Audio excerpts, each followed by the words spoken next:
सही। और अब्दुल्ला साहब अभी सॉरी इतरा साहब, कुछ देर पहले अभी अब्दुल्ला हफीज़ साहब मौजूद थे, तो उन्होंने जो इन दोनों रूट्स के जो एक कलेक्टिव उन्होंने बड़ा ह्यूज फिगर दिया कि 70 अरब का रेवेन्यू इससे अब जनरेट होगा।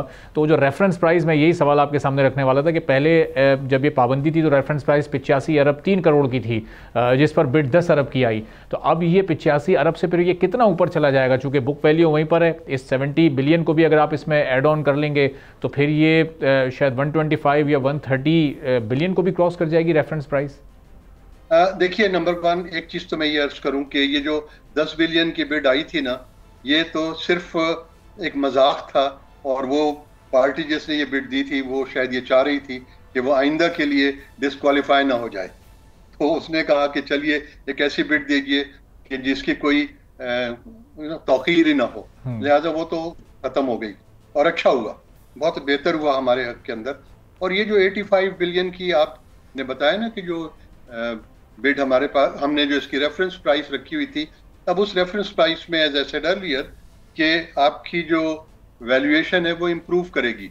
और जैसा कि आपने कहा कि 70 बिलियन उन्होंने बताया अब्दुल्ला साहब ने, मैंने भी आपको एक एस्टिमेटेड फिगर दी थी तकरीबन 40 से 50 बिलियन की एनुअल जो इसके अंदर आपके रेवेन्यूज में इंक्रीज आती है। उसको देखते हुए डेफिनेटली 85 बिलियन से ऊपर जानी चाहिए वैल्यूएशन। कितनी जानी चाहिए ये एक डिफिकल्ट क्वेश्चन है, और मेरे ख्याल में मुझे इसकी कोई फिगर देनी नहीं चाहिए ताकि जो हमारे बिडर्स हैं वो इन्फ्लुएंस ना हो।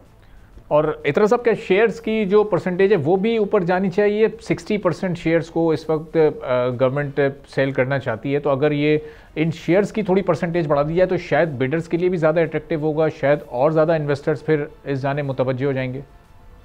देखिए, मेरा ये व्यू है कि अगर आपको 60% मिल रहे हैं शेयर्स, तो आपको 60% ऑफ द बोर्ड आपको मिल रहा है। और 60% ऑफ द बोर्ड अगर आपको मिल रहा है तो सारी decision making, appointment of the chief executive, appointment of the CFO, purchasing of the aircrafts and there parts, ये सारी बोर्ड के थ्रू होती हैं। लिहाजा बोर्ड के अंदर उनका डेफिनेट से मौजूद होगा जो भी इसे परचेज करेंगे।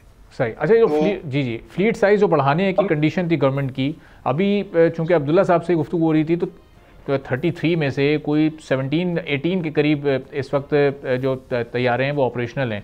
तो जब 16-17 तैयारे पहले ही स्टोरेज हाउसेज में मौजूद हैं, तो कोई भी नया इन्वेस्टर आके कैसे वो फौरी तौर पर अपने फ्लीट साइज़ को 45 या 48 या 50 तक लेकर जाएगा, जबकि स्टोरेज हाउसेज में पहले से तैयारे बैकअप के तौर पर मौजूद हैं।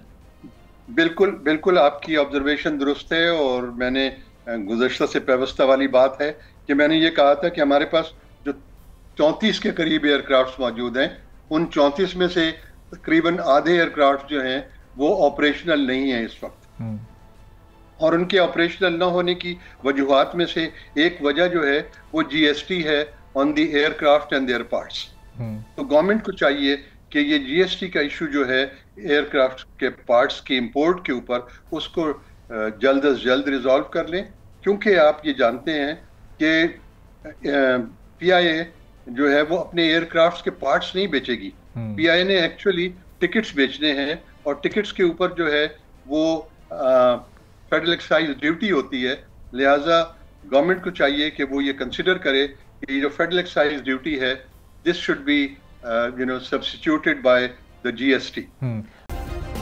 सब्सक्राइब करें और बेल दबाएं ताकि कोई खबर रह न जाए।